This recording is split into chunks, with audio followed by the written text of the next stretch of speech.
Next one. Suicide prevention is an annual requirement. We have a lot of non-prior folks, maybe it's your first year. You're going to hear about this a lot, not just because the Air Force says so, but because it's important.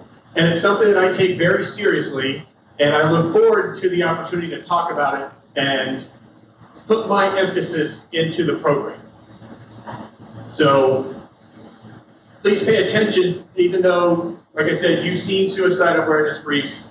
I'm going to add a certain amount of experience from my own career, and it'll illuminate some of why I feel so strongly about it.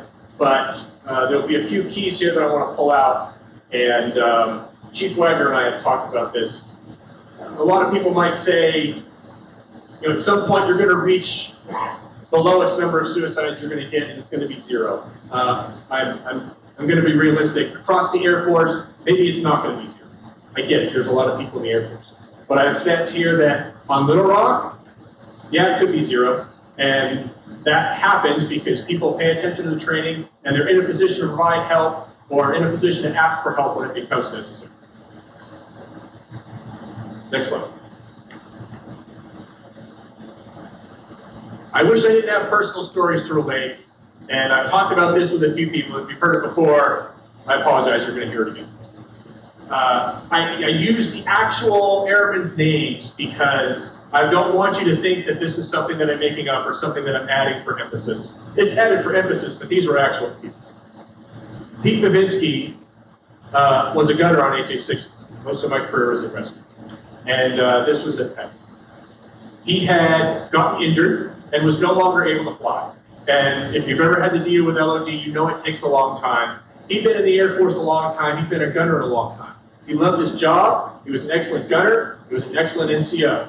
And frequently, folks, they get toward the end and they know their career is winding down. They're racing towards some sort of medical retirement. They slack off. They don't really do work anymore. They just kind of hard time. But he looked for ways to contribute because his life was the job. His identity was the job. And he wasn't going to let his squadron down, so he did as much as he could. And what was interesting about him, 2 things. He was easily probably top 3 or 4 funniest people I had ever met. He was always happy. Came across him.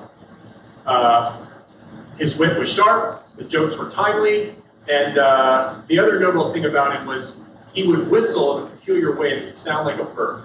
It sounded exactly like a bird. And every time he walked in a room, he would do it. It's just his thing. That's what he would do. After he'd been in the process of getting medically retired for a while, more than a year, folks noticed that he was down, and they asked him if he was okay, or wanted to make sure that he was all right. And he availed himself of some resources, but his situation kept getting worse, and he hit it. And one of the jobs that he had started doing, because he couldn't fly anymore, was he would sit op soup at the ops desk while the unit was flying. And he was there, he'd been day op soup, and I was down at the squadron for some reason, and I talked to him for a few minutes, and he seemed okay. He was, down about leaving the Air Force, but his wife was happy, and he was trying to figure out what his next job was going to be. That night, he shot himself. 3 or 4 hours after I saw him. And he didn't have any kids, but he was married. His wife was in the house when he did it. And it affected the whole unit. And I think, in my opinion, it was a response to the fact that his whole adult life had been in the Air Force, and he couldn't transition. Wouldn't transition. He could, it's just he didn't see a way to do it. He didn't see a future. He didn't want to continue as not being in the Air Force. Truth is, at some point, we're all not going to be in the Air Force. And there were signs there that folks saw and tried to help, but maybe the difference was being more proactive. I'll talk later about things potentially we could have done. Ben Brown was a pilot, same unit. And he was on my last deployment with the 920. This was back in late 2019, early 2020. I was the commander on the deployment, And I saw Ben Brown every day for the 160 odd days that we were there, because we had update brief every day. And he had some struggles when we were there. He was a TR pilot. His other life, he flew contract helicopters in Afghanistan. We were in Somalia. But he had a plan. He was transitioning to the airlines. He was going to fly for Envoy. He was already hired. And that was going to be his future, because working contract in Afghanistan paid a lot, but it kept him away from his family for 6 months. While we were deployed, he had some trouble at home. I took him off the schedule so we could get things sorted out, and he was able to get those things fixed. And he executed the rest of the deployment beautifully. Like Pete, Ben was funny, and his humor was different. He would play little pranks on the guys, and it wasn't like nasty pranks, mean stuff. It was fun. And he did that throughout the deployment. And as he kept doing that, and kept talking about what the next job was going to be, and we were delayed in redeploying, he was concerned about his deployer, but ended up leaving on time, it was going to be okay. I figured Ben was fine. So we got back and we were on R&R. Now he's out of pocket, because you're on R&R, if your requirements are done. He was home, he lived locally, he was on leave, and he woke up one morning and shot us. And it turns out the stressors in his life were deeper than he let on, with just a cursory amount of questioning in terms of how he was doing. Next slide. The Air Force does a lot of research on why people want to hurt themselves. And a bunch of the slides are hidden. The data doesn't necessarily get to the good stuff that I'll get here in a minute in terms of how we actually deal with things. But relationship issues is always one of the more common. Both men have relationship issues. But to some extent, we all have relationship issues. If you're married, it's not necessarily always your spouse. If you're not married, it's not always necessarily your significant other. Maybe it's a relationship with your kids or your parents. We're in the reserve, we skew older. Maybe you have adult children. Those relationships are going to be different than if you have minor children. But all those could potentially be sources of stress. Financial issues, that was not a factor in either case. Legal issues, sure. He was trying to figure out how to get his LOD pushed. It's an administrative, there's legal aspects to that. Workplace, Ben was a pilot, no problem in his career. Pete his workplace was, he was being removed. Short issues, other unknown. The point of this is, these stressors tend to be common. And those are things that we can see, or we can find out about someone if we get involved and get across that threshold of, I don't want to get in someone's business, or I'm not comfortable talking to someone about something that either you may not want to talk about, or you may not think someone who you are worried about wants to talk. Next slide, please. This is why I will not accept that you can not drive suicides to zero, at least on Little Rock Air Force Base, because we're at zero now. And like I said before, the Air Force is big, a lot of people, 600,000. I'm a realist. It may never get to zero for the Air Force as a whole. It's at zero for this base right now. And that's because largely people are looking out for their wing. I don't know if the term might be corny, but it's something that I think is germane. Because we all have friends in the unit, we all have people that we work with. We get to see folks on UTAs, on AT, if you're in other words, we get to see, and taking an interest and paying attention to that person to make sure they're okay. That is how we prevent suicide. Next. The H acronym has been around for some time. It's simple. The Air Force serves up a lot of acronyms. Most I can't remember. This one I can. Ask, care, escort. You have to get involved. If you think that someone is having a problem, it's not comfortable to get into their life, to try to get in there and ask questions. But if you don't ask, you might miss something. I missed something. in Pete's life, in his demeanor. I missed something in Ben's. And if I or other people in the unit had been more proactive, I think we could have avoided their suicide. What you ask is important. Don't start with, are you thinking of killing yourself? See how they are. But if you get concerned, you have to go to these questions because you have to face it. You don't want to talk around the topic as a means to make yourself more comfortable, or as a means to try to make the other person more comfortable. Face it. Be proactive.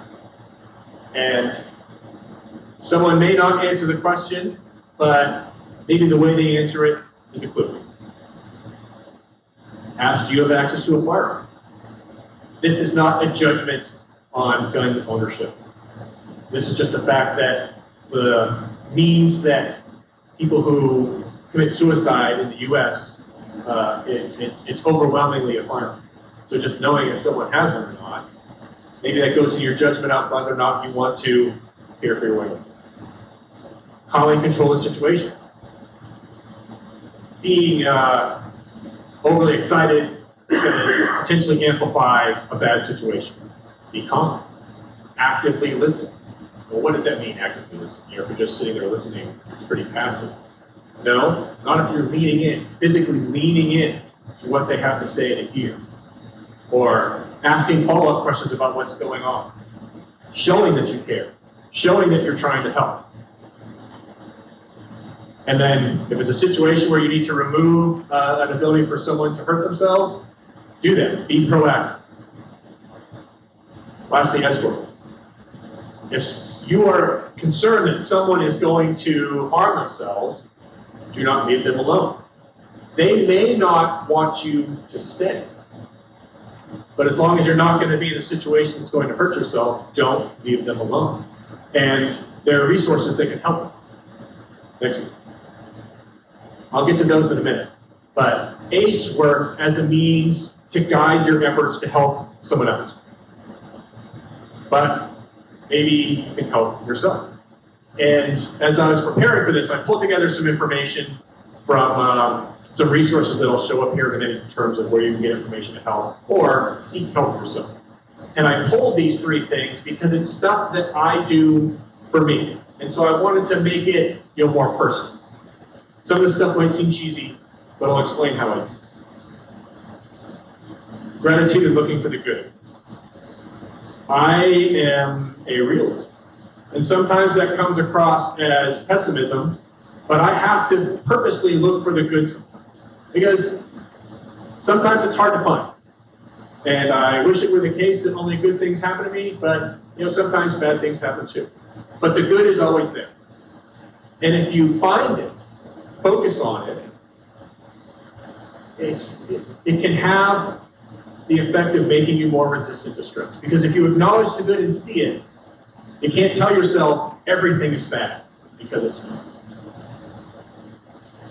Added benefit, it can improve your relationships.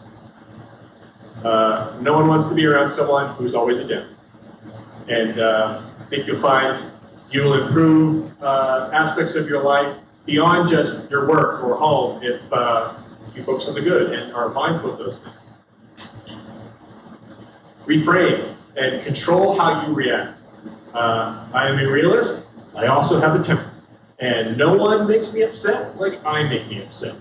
And I have to be very definitive about not beating myself up. And I'll give you an example. My previous life, years and years ago, instructor training for the 860. I'm at the schoolhouse, and it was a day flight doing air refueling, and I'm blowing it. Screwed up left and right. And I got so angry with myself, I am screaming at myself without keying the mic. And in the 140 decibels of the helicopter, the flight engineers in the back could hear that I was screaming and hear the words. Now, do you think I was operating the aircraft well when I'm busy berating myself to the tune of 140 decibels? No. So I have to be purposeful about how I deal with it. Be objective about the event. That event, all right, you're screwing up. Is it the end of the world? No. There's an instructor there to help me solve my problems. If I fail the ride, is it the end of the world? No. I will get another ride and I will get more instruction. Reframe thoughts, get more productive. If I look at what I'm doing as I'm executing the maneuver, don't repeat that. It's not going to work twice if you do it wrong. Do something different. Pull out the difference in maneuver in that particular case. It's going to improve performance. I became an instructor. That ride didn't go well. Next one did, because I reframed. Next slide, please. Mindfulness. This sounds odd. Let me explain. It's just being deliberate about how you think. And the first, if something is going wrong, the situation does not, or is lousy. Pause. Just stop. Do nothing. For a short amount of time, just let your mind settle. And think about what is important right now. I do this frequently every day. I have a long list of things to do. The priority of what is most important at any given time may not be obvious, so I have to stop. What is important right now? And I may shift what I'm doing in order to get that done. When calm or take purposeful action, be action-oriented. Once you have decided what is truly important, maybe it's fixing a problem. Maybe it's dealing with one of the stressors. Be purposeful about how you deal with it. And what that allows me to do, when I'm specifically being mindful, I can focus on what's important. I'm easily distracted. I love sidebars and meetings. If I start them, but I have to shut it off because, that's not what's important right now. And I have to stay calm because if I get upset, my decision making is poor. Whatever I'm doing, my actions are poor. And I have to be mindful of that temper and the fact that I'm easily distracted. This is just 3 examples of several tools that are available. It got pulled off of airforceresilience.com. Next. There are many resources available for folks who are either thinking about harming themselves or are looking for ways to help someone that they are trying to help. Your wingman, the chain. Chaplains are always available. Even if Chaplain Landers isn't here, there is an on-call chaplain from the 19th available at any time. There are online military sources. I put a couple up there. What your chain of command can leverage, and I'm confident in saying this because I've heard General Scobie say this on more than one occasion. Let's say you're in military status, and it's an emergent situation, and I need to get you or someone into care right away. Even if I don't have a dime of money to put someone on orders, General Scobie says, get that information up the chain, and we will get that person taken care of. So the highest levels of Africa understand that this is important, and they will make resources available to help you or help one of your airmen. If you don't want to go the military route, I know people who have called National Suicide Hotline. It's useful. They need help. And it's been beneficial for people that I know.